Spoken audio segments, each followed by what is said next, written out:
Welcome in. It is Brad with College SportsCast, and it has been one wild week in Wildcat country. We've got a lot to cover and a lot of good sports. Let's go.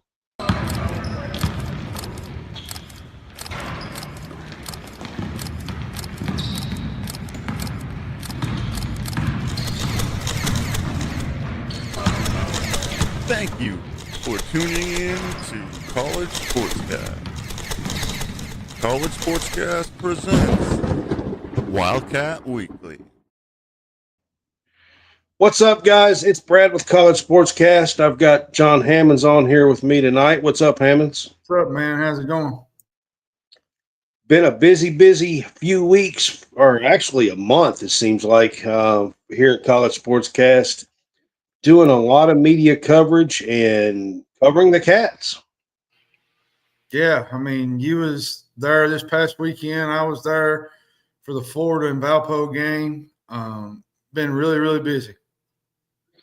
All right, before we get started, I do want to extend a courtesy out to you guys, man. Join us, College Sportscast. We have a subscribers page. It's only 99 cents.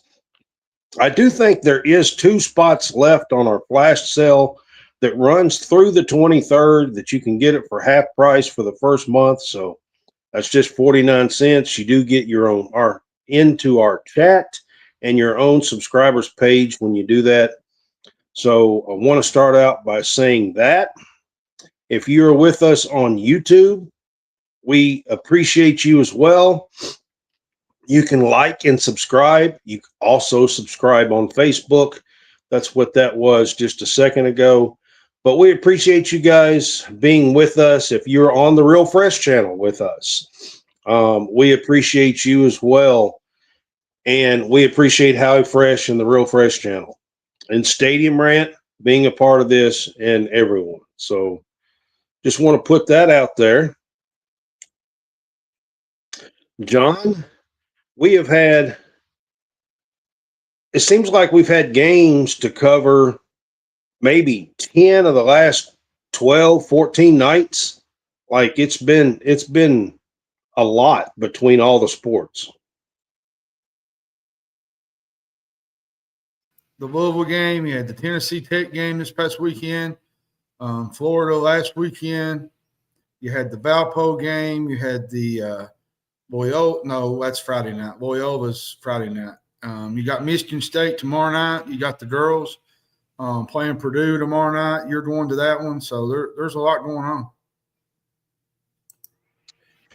There is. All right, man. We're going to get started here. If you are with us at the top left corner of the screen, there is a QR code. That is for Home Field Apparel. If you are with us and want to check out some really new, cool retro gear for Kentucky or 180 other teams, it is on there. You can support your team with some really cool gear. It's Christmas time. They're running some specials and doing some things here at Christmas, so check them out at homefieldapparel.com. Use our code CSCAST or scan that code at the top of the screen. I will keep that up as we run through everything here for the show tonight. All right, John, we are going to get started with football. I think that is what we need to kind of start with, to be honest with you. Over the weekend, Kentucky got their 3rd straight win in a row in football. And a few weeks ago, that seemed nearly impossible to even say. Yeah, I mean, they was 4-4 as a starter with Bowley, 2-4 in SEC play. He's showing that he's a long-term solution, I think, for Kentucky. He looked confident, decisive. He had a 30-yard touchdown run, Brad, in the first half, showed his athletic ability. That's a part of his game that sometimes goes overlooked sometimes. I think, he had a touchdown through the air, went 200 yards passing. You had Seth McGowan play really well as a senior. Listen, if Seth McGowan does not get any extra year of eligibility. You look back at the season that he's had, the opportunity that he's had. He's been, going through so many changes with what happened before he got to Kentucky. He went through 3 different programs. There was a time where I felt like Seth was not even get to play football again. And he's got the opportunity to do that. And he showed out Saturday, 3 rushing touchdowns. His presence alone gives guys like, I think, Cutter Boley a reliable run game. Tucky is going to have to replace him in the portal, most likely, but he's going to be a very missed piece for next year's squad. For sure. The running back, here's the thing, John, with Kentucky football. And I know a few weeks ago, everybody was screaming, you got to move on, you got to move on. But now you're setting 3 weeks in a row where you have a win, and it's on the road at Auburn, over Florida. I mean, yes, they're not in the great position, but you sure don't want to lose to the sucky teams. You know what I mean? Like, you want to be able to beat them. And Kentucky has handed them a pretty good beating. For the most part, the Auburn game was close, but the rest of them weren't. So I'll say this real quick. The thing that most people don't see is the football program as a whole. Honestly, Brad, the part that does get overlooked sometimes, and Stoops mentioned this today, was the NIL. He brought it up again. Money to get some of these kids paid. I feel like in the last couple of years, that's what's hurt the Cats a little bit, is the NIL. And you're seeing with Bowie now in the mix, Kendrick Law, Seth McGowan, Cam Dooley, all these guys, Ty Bryant.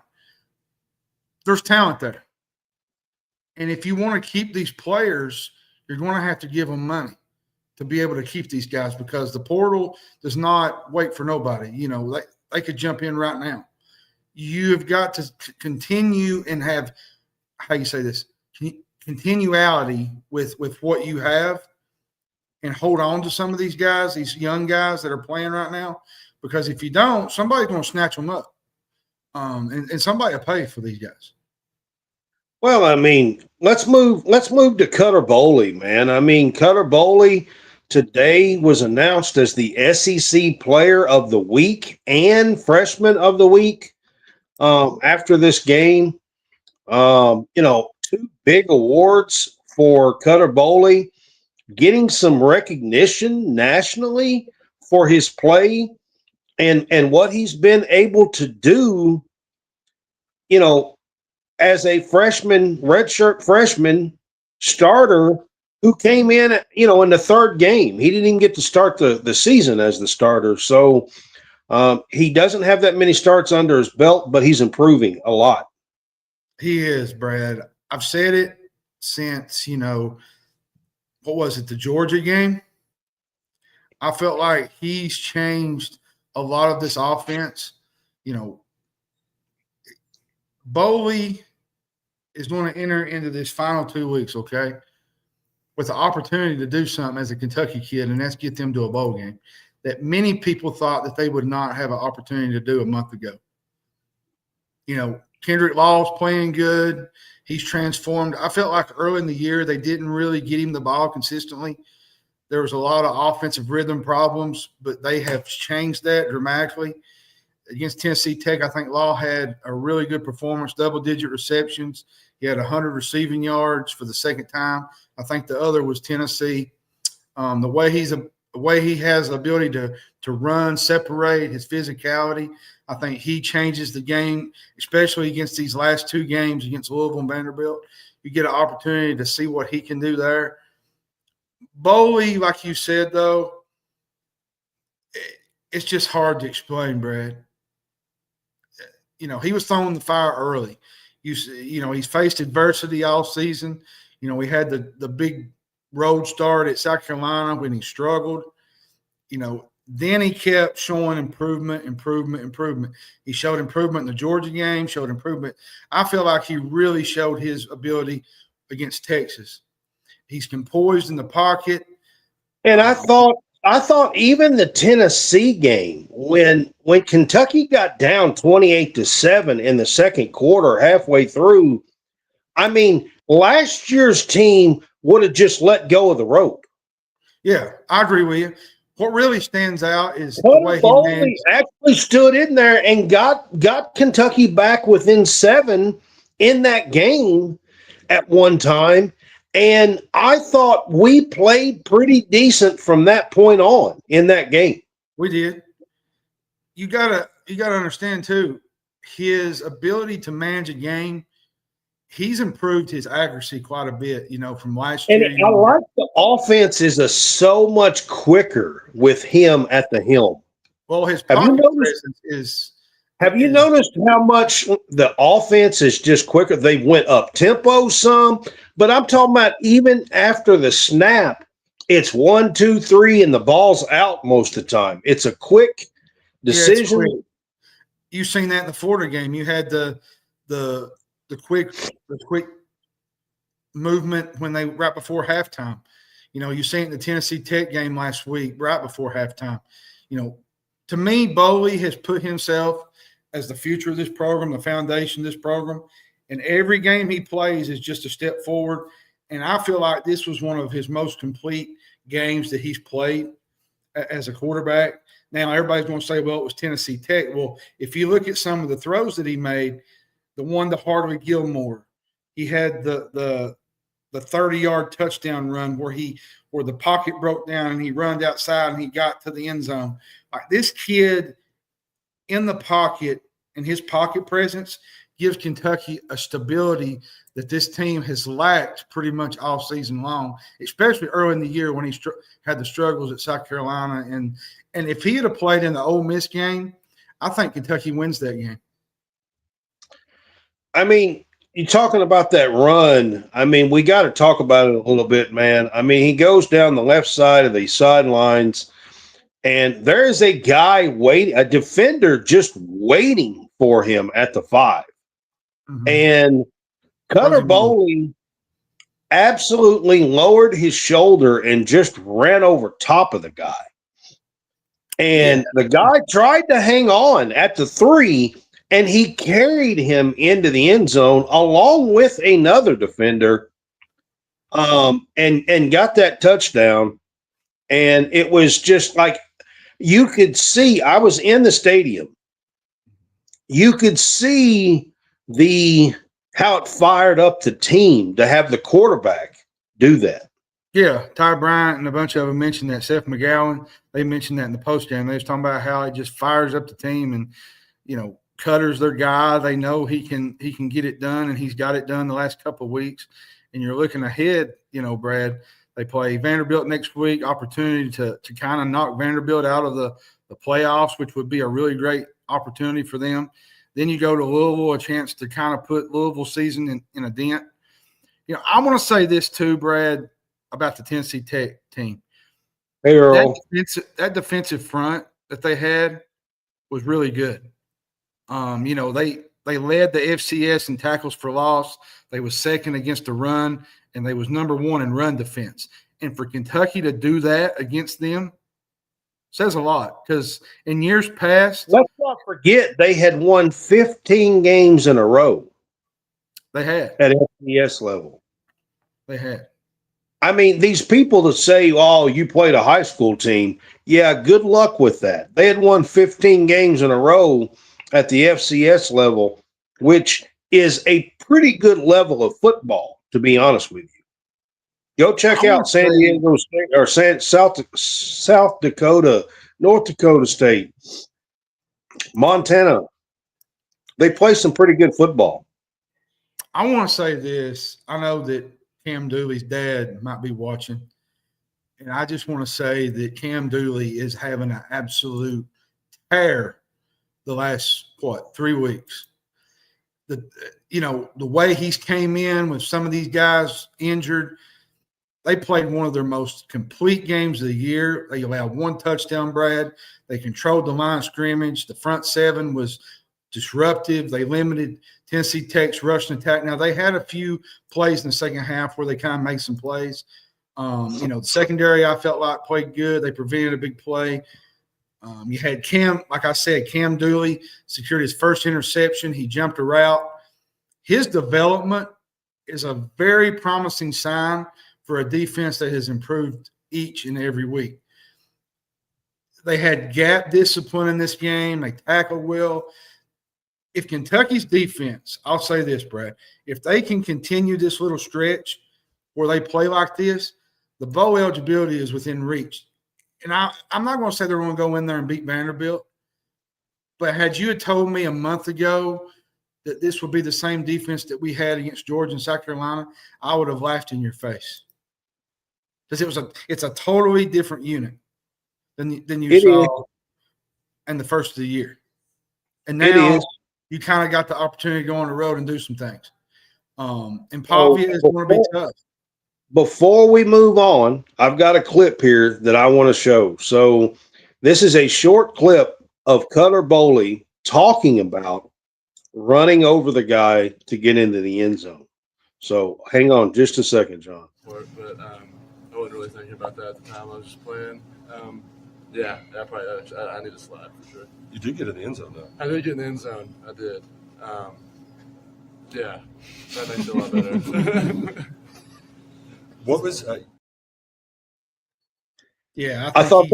think he got a little bit from the coach on that one.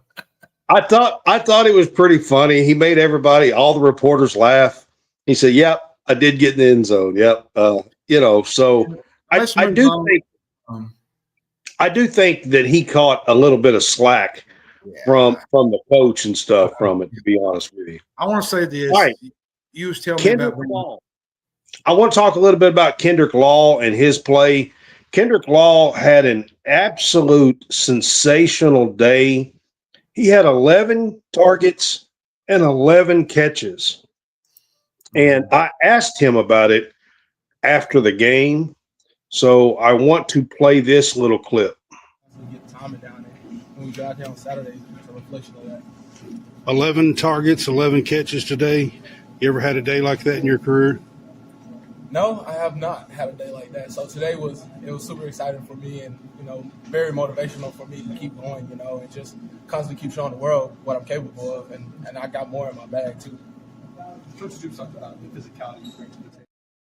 I got more in my bag. Did you hear him? I did. I thought it was pretty cool. He said, "Yeah, I got more in my bag, too." So, that's hard to believe with him playing in Alabama that he's not had a big, career day like that. But he was kind of – It was a career day. It was the most catches and most yards. I'll say this about Kendrick Law, Brad. He's a major weapon for this team. You only get him for a year. You look at the late season that he's kind of put on this surge. He's been reliable. He gives, Boley a number one target. I feel like he helps balance an offense that sometimes early in the year was very dependent on the run game with McGowan and Dante Dowdell. And now you kind of get Law in the mix. And the thing is, now with Law in the mix, it creates some dangerous opportunities for Kentucky to do some special things here down towards the stretch. It does. I got to give a huge amount of credit. Kendrick Law, after the game, had a line of just young kids, fans, and outside in between the stadium and the players' facility. And he stood there in his uniform and cleats and signed stuff for kids for 20, 30 minutes. Before he went in for that interview right there for the press conference. So not only did he have a great day, but he seems like to be a spectacular person as well. So I had to put that in there. All right, bowl possibilities, John. 3 weeks ago, if I would have said bowl possibilities in Kentucky football, you would have thought I was crazy.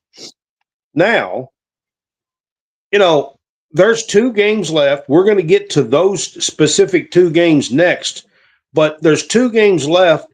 We're 5-5. Kentucky is 5-5 on the season, and there's a real shot here that this improving team could get to a bowl game.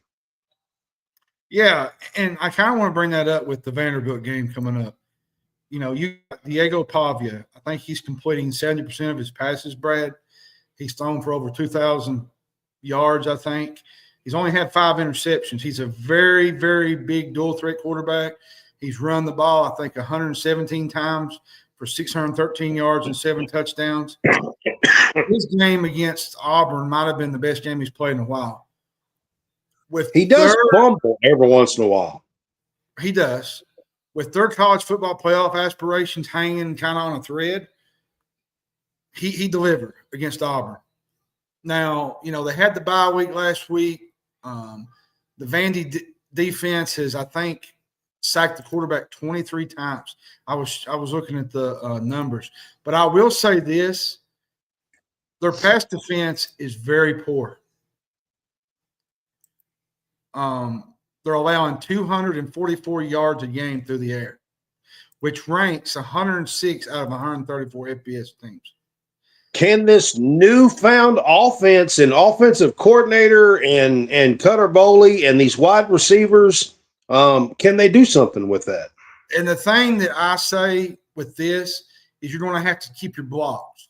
And I say that from the offensive line standpoint. Jagger Burton, Braun, all these guys, you're going to have to give Boley some time to find these receivers and find them open.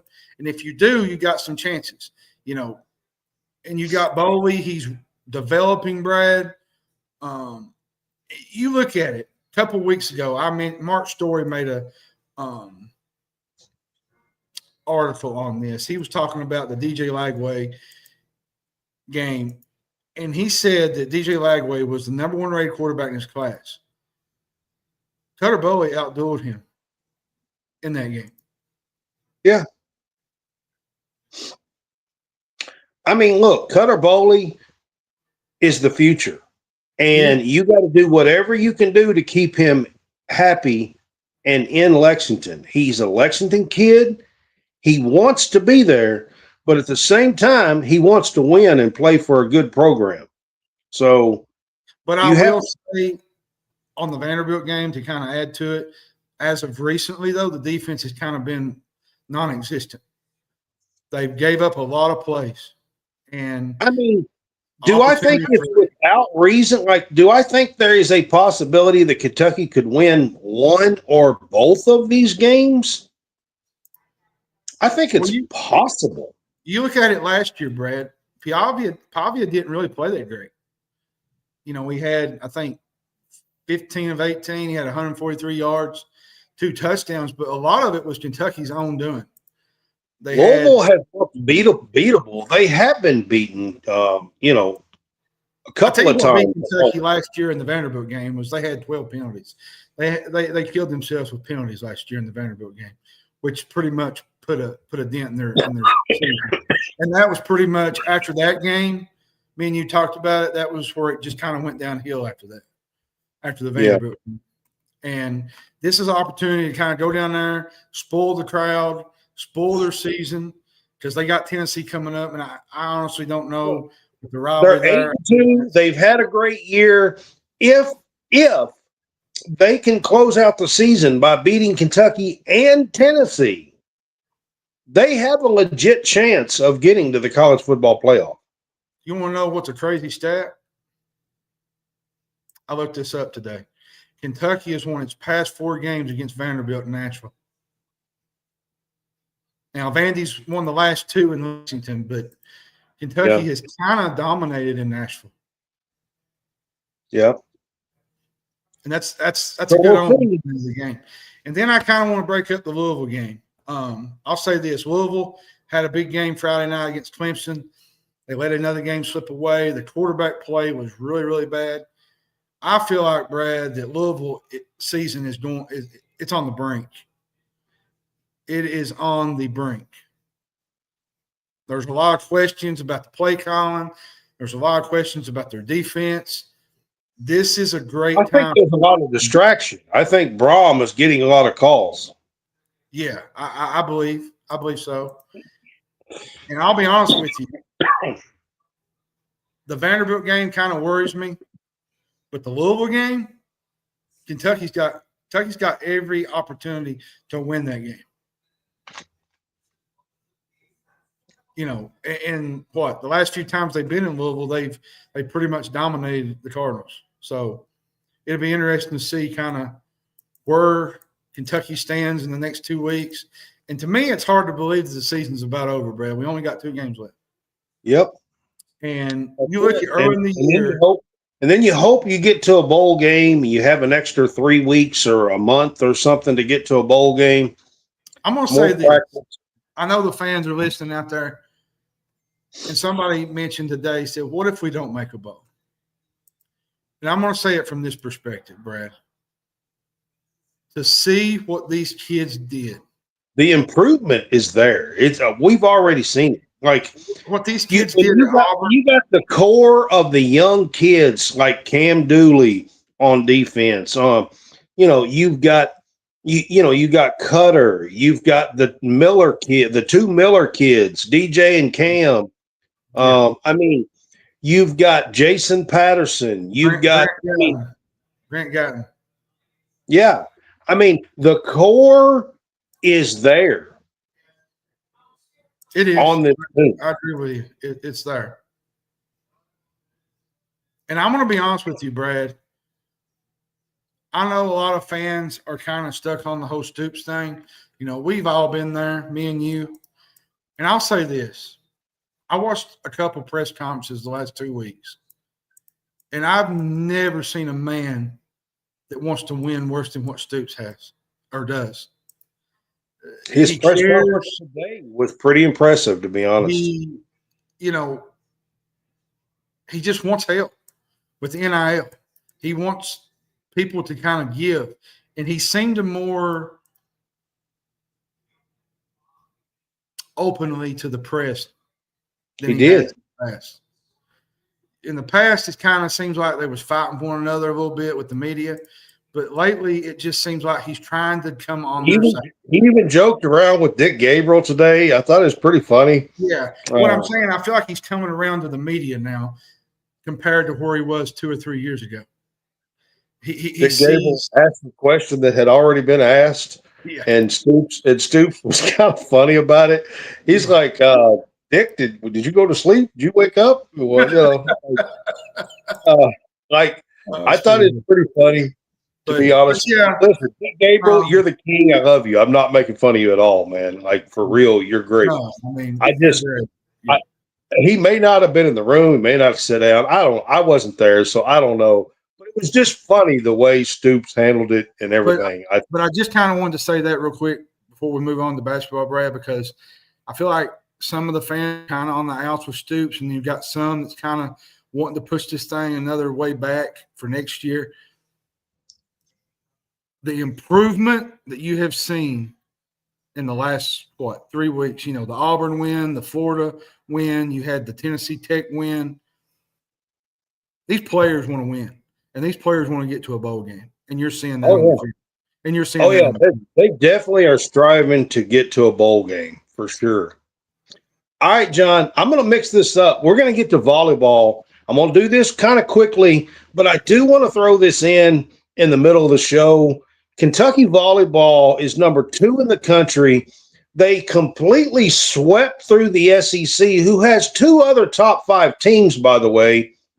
And both of those games were on the road versus A&M and Texas, and they won both on the road, finished 15-0. They've won 19 straight games. This is their 9th consecutive regular season SEC title. You want to know something that's crazy to me? Is that Eva Hudson won an SEC title every year she's been here. Yeah. That tells me that she's going to go down as one of the all-time greats, all-time legends at UK. This is their 9th straight championship, Brad, the longest consecutive championship streak in Power 4 volleyball. They clinched at least a share of a championship early in that day when they played Arkansas. They're 22-2, 15-0. They're the number 1 overall seed in next week's tournament, which is going to be Friday in Savannah. They get a double bye, and they will – I think they're playing the 8 seed, 9 seed, or 16 seed, depending on who goes. And this is all going to be on the SEC network. So if you have not had an opportunity to watch these girls, you need to sit down Friday if you ain't doing anything and put these girls on and watch them play. Actually, the tournament starts Friday, but the girls don't play till Sunday. They don't play till Sunday. That's right. Yep. They got a double bye. The tournament actually ends up on Tuesday of next week. But this is the first year in 20 years since 2005 that the SEC has had a volleyball tournament. They did away with it for a while. Brooklyn DeLay was really good. I thought Sunday she had 13 kills on 27 swings. Had Cassie O'Brien. She's 376 hitting. 4 assists. Kennedy Washington's playing good. Lizzie Carr. If people don't know who Lizzie Carr is, that's Andrew Carr's sister. The 6'6" sister, former by the basketball way. player last year. Yeah, she's a tall girl. Yeah, just a little bit. She plays middle blocker on this team. She's a junior. And shout out to Asia Thigpen. She was on our show too. She's a big piece of this team. There's a lot of girls on this team that are big pieces to this team, not just Eva Hudson, the normal, the regular ones. They all Trinity Ward. They Trinity all have a Ward part. got her role. Molly. They all have a part. They all have a part. Is what I'm saying. They all have a part to. So check them out. I'm not going to spend a ton of time here, but man, this team has a legit shot at winning a national title. And the only thing that's stepping in their way really is Nebraska. Yep. Who they took to 5 sets early in the season. Could this team bring home a national title? Craig Skinner, do not count out Craig Skinner as a coach, man. Craig Skinner is one of the best. I will say it right on this air. He's the best coach in America. I'm going to tell you right now, if you watch these girls, they get 2 – just to tell you what kind of coach he is, they get 2 challenges a game, okay? If you continue to win your challenges, you get to keep your challenges. So you get to – if you lose a challenge, you lose that challenge. Then you only have 1. If you lose that one, you have none left. Craig Skinner doesn't lose a challenge. He's right every time. Every time. I kid you not. It's insane. It's just wild to watch. Like, he's right every time. And all the announcers talk about it. It's insane. But check out the girls. We are going to switch up. I am going to go to women's basketball, John. Going to go to women's basketball because the women have moved up to number 20 in the poll today. And the women are sitting at 5-5 or 5-0. And number 20 in the AP poll today, and are showing some really good signs. This is 2 years in a row. Kenny Brooks is 5-0 to start the season off with. And, John, this is the early signing period. Madden Greenway officially signed today. Savvy Swords signed last week. Emily McDonald signed last week. And he has a top 3 or 4 class coming in the country. He does. He's got one of the top classes, like you said, with those girls, Savvy Swords, Matt Greenway, they had the win against Marshall Saturday. It was Saturday, I believe. It was. They beat Marshall 76-44. It was during the football game. I was trying to cover 2 games at once. 4 players finished in double figures. Jordan Obie had 17. Asia Boone had 14.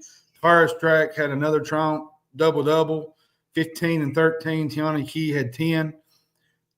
Tony Morgan had her elite playmaking skills. She had 11 assists. They've had a different score, Brad, in each of its first five games. They've had a different leading scorer in all 5 games so far. Jordan Obi was the leading scorer last game. Kind of neat story that most people don't know that the coach for Marshall was the former Transylvania coach, Julie Fulks. Yeah. And she's put together, like, she's going to have a good team. That was a good team that they played. That's a good Marshall team. Yep. Yeah. So a couple of things kind of got worn down towards the end. A couple of things. Before we move on to this topic, I want to get your opinion on the recruiting class. The early signing period is this week. Kentucky, John, currently has the best recruiting class in the SEC. Kentucky women's basketball. That's impressive. I'm talking better than LSU. I'm talking better than South Carolina, better than Texas. Currently, they have the top class in the SEC. Yeah, I mean, it's impressive. You got Emily McDonald. She's from Buffalo, New York, ranked 23rd according to ESPN. She played at St. Mary's in Buffalo.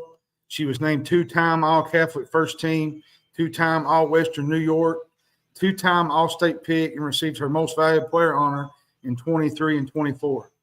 Then you got down the line, Savvy Swords. I don't know if you guys have noticed the other Sword sister that's playing in Michigan, but she's kind of good. Yeah, she is. They're from Ontario. They're from Ontario, Canada. Yeah. Then you got what's the other girl's name? Maddie Greenway is electric and can score the ball. She's averaged, John. She's got nearly 4,500 points before her senior year. You know what's impressive though is I think Kentucky is ranked, what are they, 4th in the country in recruiting on the class. It's the top. I think ESPN has them 4th. Yes, I think. 4th. 1 is USC, 2 is Duke, 3 is Notre Dame, and 4 is Kentucky. Kentucky. Yeah. This is a major deal for Kenny Brooks. You get a multi-sport star from Minnesota, Greenway. She can score in bunches. Oh, man. I'm talking. She's electric with the ball, man. Swords is versatile for a forward. She can shoot. She can rebound. McDonald, to me, she's a guard who can create her own shot. Guard. Yeah. She can launch it from deep. This is a really good class, Brett. And he's not done yet. This is probably, he's probably going to go through the portal. And he's going to have probably a few girls come back for next year's team. So, I'm telling you, Kenny Brooks is building something next to y'all. And you better take notice. So, I want to get to this year's team. 5 games in, John. They have a top 6 in the country defensive field goal percentage so far in the entire country. You told me that. They are leading the year that they would probably lead the conference in blocks again. They are leading the country in blocks per game at 10. The next one is 8.5. Like, they're a pretty good ways away. And Tony Morgan is leading the country in assists. She's good. I mean, this girls' team. Asia Boone's playing really good too. This girls' team is impressive, John. And Kenny Brooks and this girls' team, this women's team, they have lofty goals. I'll be honest with you, Brad. I'm kind of disappointed for Perova because she was going to be a big part of this team. I kind of wanted to bring that up a little bit. It kind of makes me feel for her in a way because, you put all your time and effort into this. And trying to get back. And trying to get back, it's tough. And it is. I'll be honest with you, Brad. She's a leader on that team, and she's going to be a leader on the bench. She's going to be a leader yelling, cheering for a squad. And I think that helps when you have that kind of leadership, even on the bench when you're not playing. I think it helps to have that in the locker room. I agree with you, John. Clara Strack, of course, has been dominant. Amelia Hassett has really stepped up so far this year. I think in the rebounding department, block shots, she's been doing a lot with on this team so far. And Tony Morgan. I kind of want to ask you a question. Has the girl from Sweden played much? No, she has not played yet. There's actually some talk that she might redshirt. Yeah, I can't remember. Elza Vadfors. Yeah. She has not played yet. She's like one of there's a couple on the men's side that hasn't played yet, and there's talk of redshirting. Elsa is one of them that might redshirt. Yeah. Kaylin Carroll, she was the 15th best player in the nation. She's had some nice game action. She hit a 3, I think, the other night. So Lexi Blue come off the bench in one of the games and just lit it up, 6 threes. Gilvin, I feel like has played some pretty good. Yeah, she hasn't had her big opportunities yet, but she will. She hadn't had that breakout game yet, but she will. She will. It's just I think he's just kind of filling out his team right now and trying to figure out what kind of rotations he's going to use. And they play Purdue tomorrow night, in which you're going. So this is a big opportunity for them. It's a blue out for everybody that And the only thing I dislike about this, it's a blue out tomorrow night. Show up in your blue. And I want to say this: if you are a Kentucky fan, Kenny Brooks knows how important Kentucky basketball is to a Kentucky fan. And I want to say this: he has already announced during the game they will be playing the game at Madison Square Gardens on the big jumbotron for the fans. So there's no excuse that you can't come out and support these women and these girls and show up to Memorial Coliseum tomorrow night, because not only are you going to get to watch the girls play and hopefully beat up on Purdue, you also are going to get to watch Kentucky against Michigan State in Madison Square Gardens on the jumbotron. Pretty good trade, if you ask me. I'm actually not a real good big fan. Me and you talk about this all the time, where the boys and the girls play at the same time. It's kind of. I don't like it, but you know what? What I do like is that Kenny Brooks gets it. He does. He does. He gets it. He taps in to what Kentucky fans love. He actually himself announced this at the conclusion of his press conference in the Marshall game the other night. So he's got a hand in doing this for the fans because he wants people to support his girls, but he also understands how important Kentucky basketball is to the Big Blue Nation. So I thought it was pretty cool. I had to point that out. I mean, tomorrow night, to be honest with you, John, with Purdue at Kentucky, Purdue is down a little bit. Yeah, from last year, yep. Excuse me. They are towards the bottom of the conference. Kentucky really should handle them tomorrow night, as long as there's really no big foul trouble or injuries or, something of that nature. I think Kentucky women should be 6-0 after tomorrow night, to be honest with you. It is a power, conference game, power conference opponent. So it's good for them to get that experience under the belt a little bit before the Puerto Rico Feast Week tournament that they're going to. So just want to put that out and put that in there as well. All right, John. I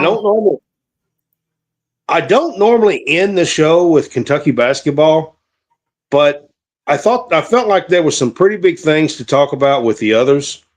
So, John, we're gonna get to Kentucky basketball, and I'm just gonna start it out with this. I mean, we're playing at Madison Square Gardens tomorrow night. It is the Champions Classic. It's one of the biggest games of the year in November every single year. And to be honest with you, Kentucky and Michigan State's record in the Champions Classic is not good. It's not, neither one of them. No. I think both of these teams need a win in the Champions Classic. Well, I'll say this. To me, this is a big game for Mark Pope. They are on the road on a neutral site game, take on a really good, tough-minded Michigan State team, a team that just beat John Calipari in Arkansas. So they're going to be confident coming into this game, Brett. It's one of those things where you get a little confidence, you pick off a couple wins, and you're feeling really good. They're well coached, a lot of veteran players that's been with Tom Izzo for quite a bit. This is not going to be an easy game for Kentucky to walk into Madison Square Garden and win. Tom Izzo is a tough-minded coach. They play defense. They make the game ugly. I'll say this too. Michigan State has not shot the ball well from three this year. They're shooting 21% from three. And you know what that means, Brad? They'll shoot 40 against us.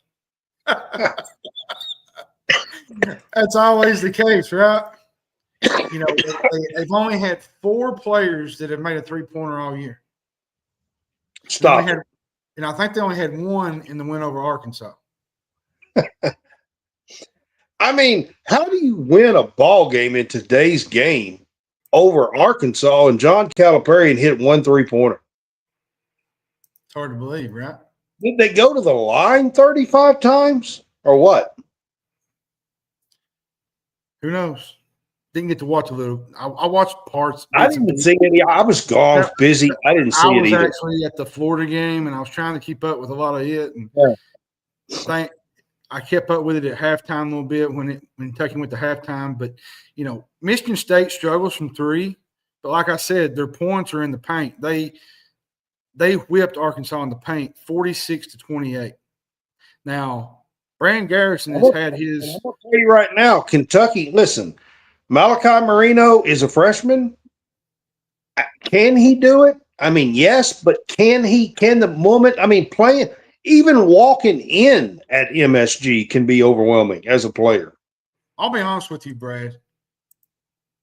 If he's struggling, Garrison, I feel like Marino needs to play a good portion of the minutes at the 5. This game is going to be a tall tale on the defense. You know, you got Marino, Mo Diabate, Jelovic. I feel like he's going to have to play a big role. He's playing a little bit better as of recent. You know, we had the big game the other night. I feel like, you know, Jelovic is going to have to be one of those guys that steps up. Listen, he can. I'm going to be honest with you, John. I think Malachi should be the starter at the 5, even when Jaden Quaintance comes back. I'm not so sure that I wouldn't play Quaintance at the 4. Yeah, I agree with you there too. Can you imagine what kind of back line and power that this team could play with if you had Jaden Quaintance and Malachi Marino at the 4 and 5? The one thing that concerns me about Brandon Garrison, and I love Brandon Garrison. I interviewed him, a week ago. He's a really good guy, good player, well-spoken. The only thing that really concerns me about the kid is his inconsistency in big games. That's it. You know, I'll say this also. I want to bring this up. Something is going on with Otega Owe. And I want to ask you about that. and I'm not trying to make a huge deal out of it, but he's just not playing with the same aggression that he played with last year down the stretch. Do you think he's just not fully healthy yet, or what? Do you think that's what it is? and he says he's healthy, but the only person that really knows whether they're healthy or not is yourself. And Yeah. there can be a lot of questions that go around Ortega, his aggressiveness, his toughness, like, last year he had 2 or 3 games where he just went off. He had 20-something points, 30 points, the Oklahoma games especially. He was driving the lane and dunking on guys. And I mean, now it he feels just like he's driving the lane and he feels like he's getting hurt. He feels like he's going to get hurt. yeah. I mean, it just kind of worries me a little bit, but maybe it's just a early on thing where he's just kind of trying to get the nerves out. I'm going to say this about this game, Brett. Michigan State, to me, they like to play slow. Okay, they play half court deep offense. Kentucky wants to play a game that goes really fast. You're going to have I'm going to bet you that Izzo dictates the tempo. What do you want to bet? Yeah, I said that Kentucky's going to have to speed this game up. If they are able to do this, I think would it'll almost create. bet you this is going to be a 73-70 game, 75-72 game. I'll say this too: whichever team has that pace of play will have a big role in deciding who wins this game. If they can, I will say this: Kentucky's got an advantage in the 3-point shooting. Now their 3-point shooting hasn't been great. Now they've had some good games with the cupcakes early. The Valpo, the Eastern Illinois. They struggled with Louisville except down the stretch. They had some shots where they hit. Chandler hit some shots. Denzel Aberdeen hit some shots. This would be a perfect time for them to come on and just start going nuts. They've not had a game where they felt like they can't seem to miss. And for me, this will be a perfect game. I'll say this: if they can beat anywhere close to 40% from 3 against Michigan State, they could blow the Spartans out because they're not dominant. I mean, they got a guy in Jackson Kohler that's pretty good. Cohen Carr's pretty good. Jeremy Fears Jr. is really that's good. going to happen, John, is if we dictate the tempo. And usually in this Champions Classic early on, that's not how – every time we play Michigan State, it's a 68-65 game or a 75-70. Look at the game last year. Kansas and Michigan State played. Was it the first game? The game was so ugly in the first half. It just felt like nobody could get anything going. The shots was not going down. Michigan State was playing sloppy. Kansas, that's what it's going to be like early on. And I know fans are probably going to be trying to pull their hair out probably in the first half, but that's just how Tom Izzo plays basketball. That's just his mentality. That's his drive. That's what he does. Absolutely. And that's what I expect tomorrow night in this game, to be honest with you. I think Kentucky's going to have to figure out a way to win a tough game if they're going to get a win. I'll say this on top of what I was already saying. I wrote an article about this playing Michigan State, but I also brought up the stretch coming up. You got North Carolina, Indiana, but mixed in between Tennessee Tech and Loyola this Friday. Then you play St. John's. No, it's Gonzaga, I think. Gonzaga. Then you play St. John's to kind of end the Christmas holiday, but right before Christmas. Yay. I said that last year. And then you have Bellarmine, I think, to end the year. What then a great you got an Alabama game. Get to play Patino for Christmas. Yay. I mean, it is what it is. Whoever said okay to that. And I'm going to tell you something. That a loss there, you said it could pay very big dividends. Yeah, I didn't like it when they announced it, to be honest with you. But they don't pay me to make decisions, so it is what it is. I'm glad they don't. I'm just kidding. If they did, I promise you the Jalen Lowe situation would be different.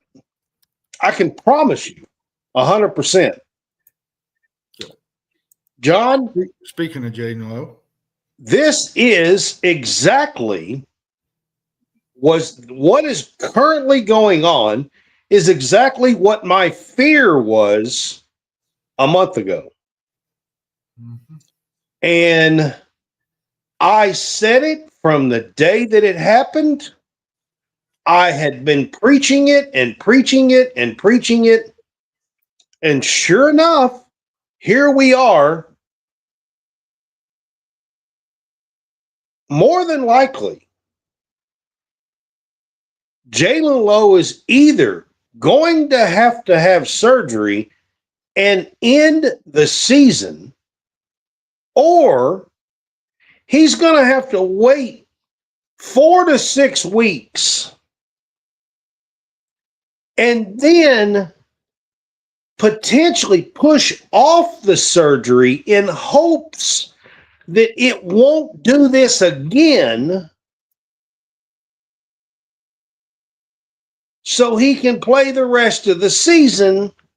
But at the same time, what that means is it's likely to happen again because really he needs surgery to fix this shoulder. Yeah, it's not ideal, honestly.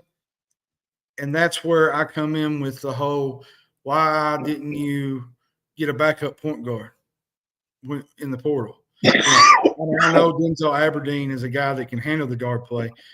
I felt like you could at least get another guard to kind of back up low, to kind of slide in there. But now you're going to have to kind of depend on Aberdeen. You know, he had 26 the other night, 7 rebounds, 3 assists, and just 1 turnover. I think he played 31 minutes. He hit some big shots. He's a spark. I feel like he belongs on the floor, Brad. And if Lowe cannot play, I think Denzel's good enough to be at this guard position. He's a competitor. I'll tell you the guy on the team that I like the ball in his hands, and that's Jasper Johnson. I know he's a freshman, but he's a freshman. I like the ball in his hands. I get what you're saying. You know,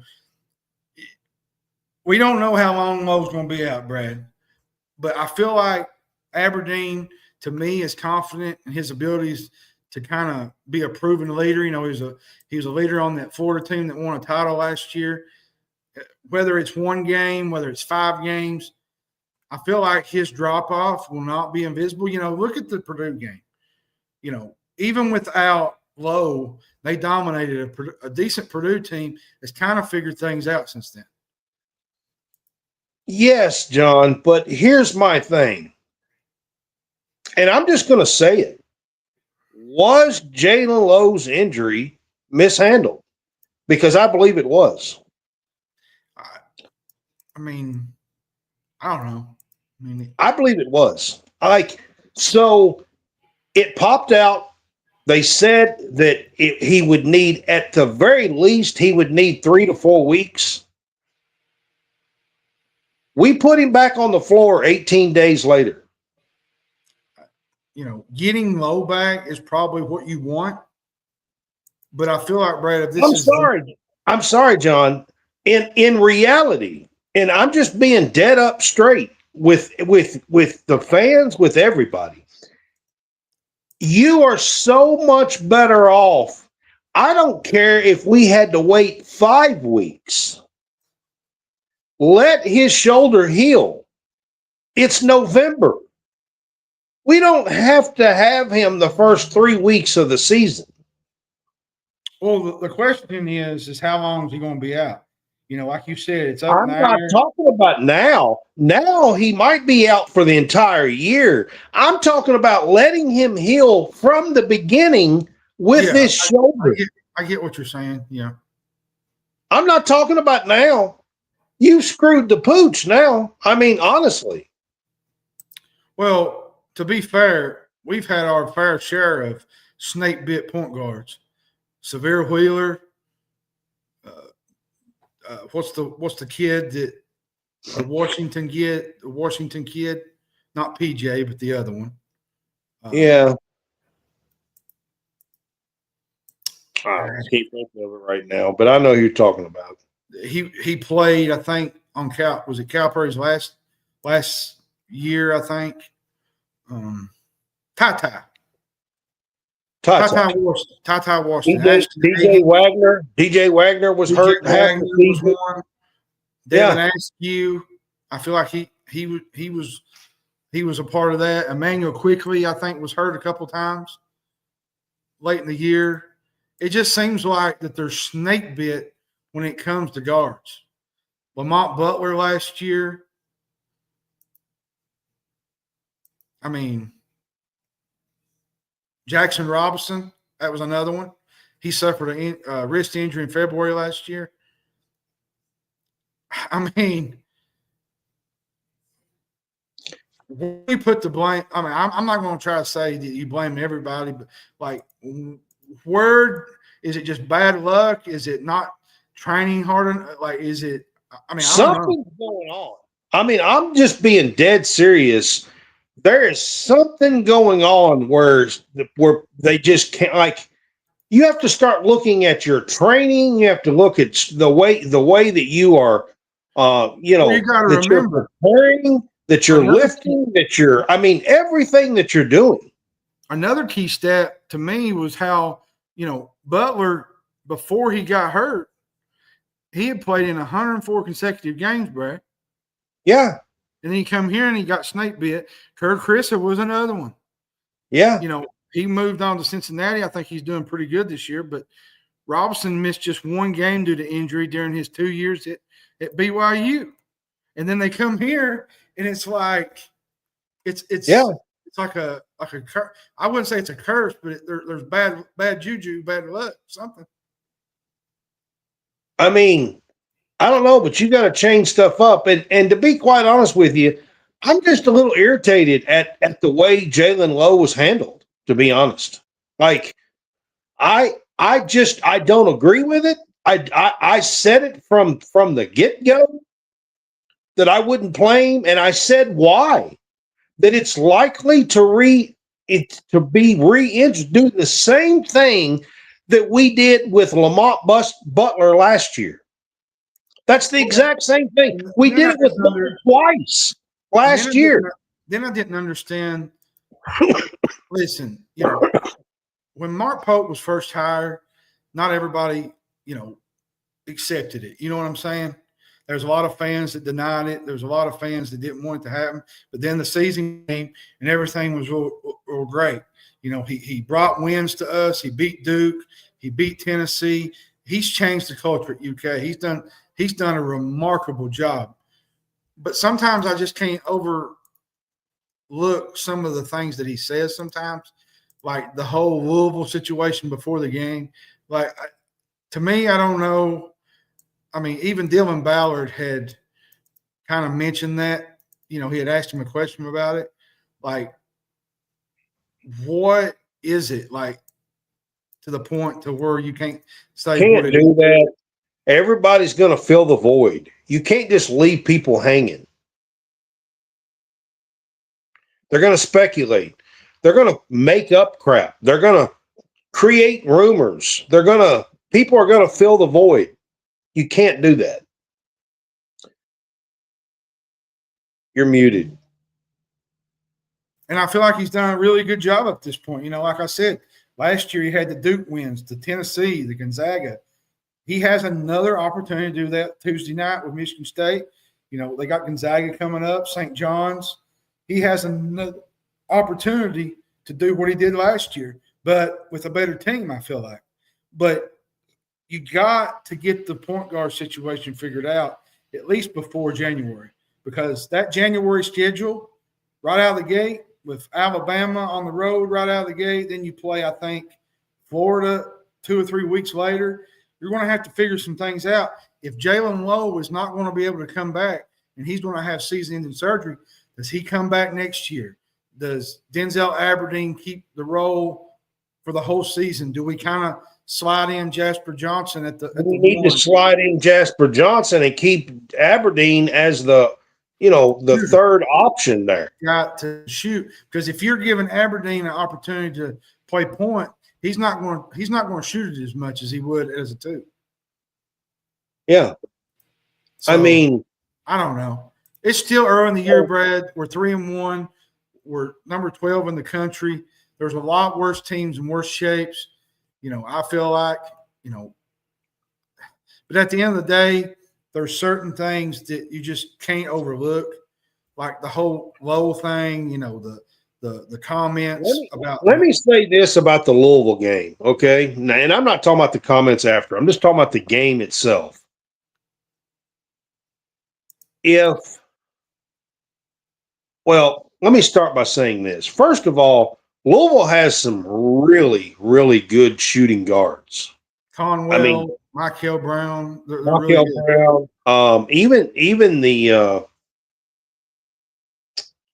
Isaac McNeely.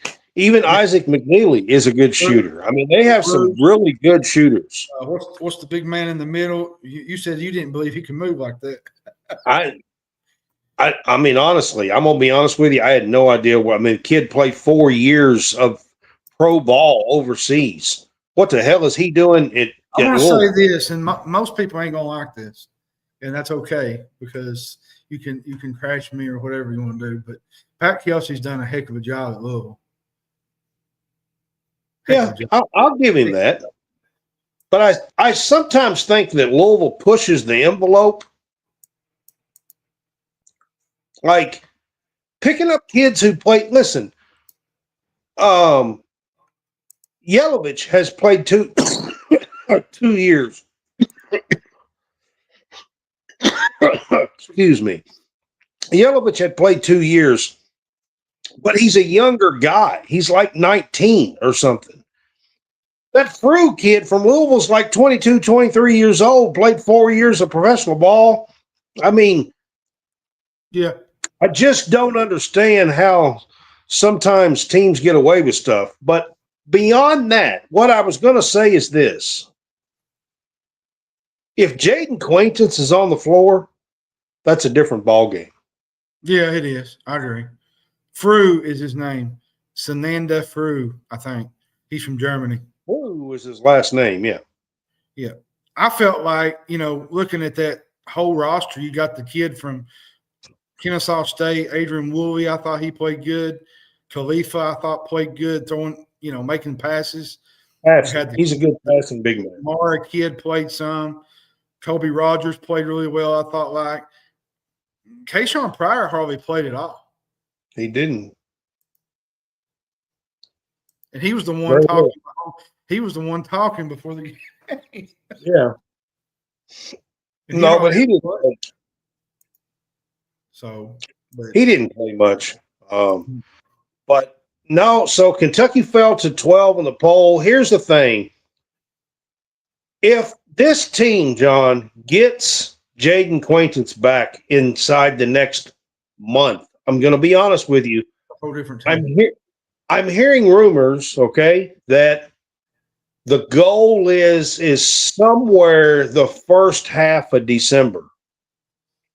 And then you got fans out here saying he's never going to play. Like, come on now. Well, no. So I'm hearing that it could be that North Carolina game, December 2nd. It could be the Indiana game, December 13th.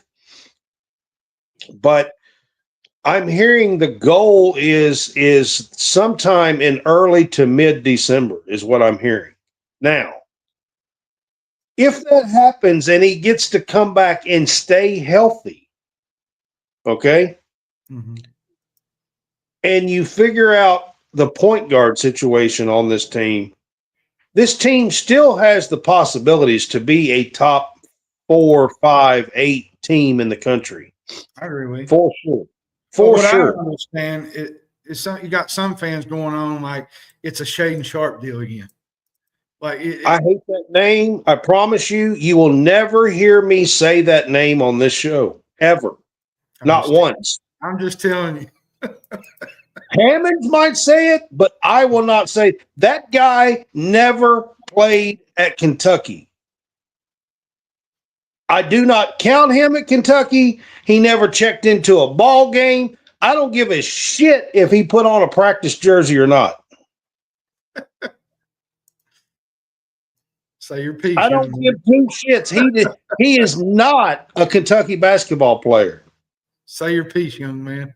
He's not in the official record book as playing as a Kentucky Wildcat. Yep. He's not. Not ever. ever.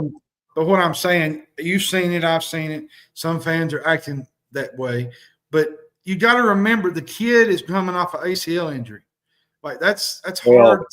no shit. Anybody that can't understand that apparently has never played sports. Just go on and, I don't know, play in the band or do whatever the hell you've been doing because you don't understand sports. I can promise you that. You had some of the fans talking on our Cutter Bowley piece earlier, being moronic. I mean, most of these ACL injuries, John, it takes almost a year to come back from. And like I said, you had the whole Cutter Bowley post that I made, had some fans act a little crazy on it. Get a little, well, that's just child's play stuff. Yeah, I mean, that's. But, I mean, ACL injuries, his surgery was March 19th. Yep. Figure that out. That was only 8 months ago. Takes time. I agree. Good show tonight, Brad, by the way. All right, guys, we are going to wrap this up. We appreciate you being with us tonight. I can't get this thing to scroll. All right, here we go. Trying to get this thing to scroll a little bit, but it wouldn't do anything. We are going to wrap this up. This has been a Wildcat Weekly show, man. We have got a lot of great stuff and games. We got 2 games tomorrow night to cover, both men's and women's basketball tomorrow night. And Friday night. Yep. And then, of course, Saturday, you got Vandy, Kentucky at Vandy. So, and then Sunday, the volleyball is going to take off in the SEC tournament in Savannah, Georgia. I'll say this. So, there'll be a lot of writing between now and the end of Tennessee is on the side of the bracket with the volleyball. Texas and Texas A&M are on the 2-3 seed lines, and they have to potentially match up to each other on the volleyball. So just hang with us this week. We will have a lot to talk about next Monday night. And I just got to say something. It's kind of off subject, but my Cowboys might actually win a game tonight. They're up 31-9 on the Raiders. The Raiders. Oh, to be fair, the Raiders are pitiful, but we might actually get a win tonight. So kind of feels good to get a win, Brad. Good grief. All right, guys. We will see you guys hopefully on Thursday night this week for one of our regular shows. So we will see you then. Y'all have a good one. See you next time. Have a good night.